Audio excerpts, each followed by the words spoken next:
Ravi d'être ici. Et c'est vrai que sur le thème qui nous anime ce soir, accélérer ou ralentir, moi, vu que je viens de publier un livre intitulé Ralentir ou périr, mon avis sur la question est assez tranché. Nous n'avons pas le choix. Il va falloir ralentir. La véritable question, c'est qu'est-ce qu'il va falloir ralentir exactement. La thèse que je défends dans le livre, c'est qu'il va falloir ralentir l'économie.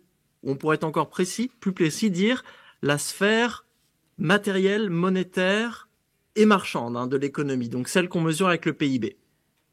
Moi, j'aime bien cette analogie du rythme. Il faut ralentir les économies qui sont en dissonance rythmique avec leur environnement. Et là, on arrive sur l'une des contradictions les plus fondamentales du capitalisme. La logique du capital est une logique accumulative, accélérative, c'est la logique du plus, du surplus, alors que les écosystèmes, au contraire, eux, c'est des entités stables, de répétition, d'équilibre, de reproduction.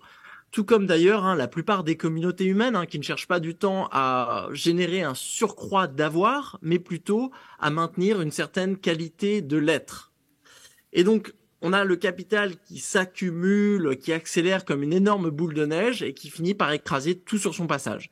Et on en est là aujourd'hui. On voit que les écosystèmes et les sociosystèmes sont en train de craquer sous le poids d'un capital financier dont on ne sait même plus quoi faire d'ailleurs.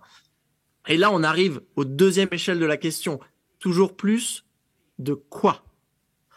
Le capitalisme, comme système, est organisé autour d'un objectif prioritaire d'accumulation d'argent. Donc on a beau parler de bien-être, de bonheur, de tout ce que vous voulez, si c'est pas lucratif, votre projet, il va pas faire long feu dans un système capitaliste. Mais organiser une économie pour qu'elle accumule des euros, c'est aussi absurde que d'acheter une voiture pour qu'elle accumule des kilomètres. L'économie, c'est pas une fin, c'est un moyen. Et c'est la grande tragédie du XXIe siècle, c'est en pleine apocalypse écologique. Les pays les plus riches du monde s'entêtent à vouloir croître encore et encore, alors que c'est précisément cette pression à constamment produire et consommer plus qui est la source du problème. Parce que ce qu'on oublie souvent, c'est que cette vitesse, la vitesse, elle est toujours politique.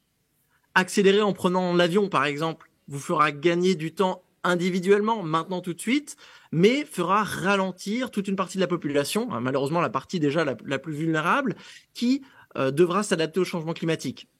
Moi, je pense que c'est absolument inacceptable de voir aujourd'hui une minorité de super riches qui, à travers un mode de vie fast and furious, est en train de tout simplement manger le futur de l'humanité. Donc oui, il faut ralentir, décroître, il faut abandonner cette obsession morbide et écocidaire pour l'accumulation des euros. Ce qu'on doit faire, et c'est la mission de ces années à venir, c'est de reproportionner notre économie pour qu'elle puisse prospérer en harmonie avec le reste du vivant. Et c'est pas quelque chose qu'on doit faire pour survivre, c'est aussi quelque chose qui va nous permettre de mieux vivre. Donc une économie plus lente, avec plus de temps libre, avec plus d'autonomie, avec moins d'inégalités, avec plus de partage et plus de réciprocité. Moi, je trouve ça quand même un projet de société un petit peu plus alléchant qu'accumuler des points de PIB.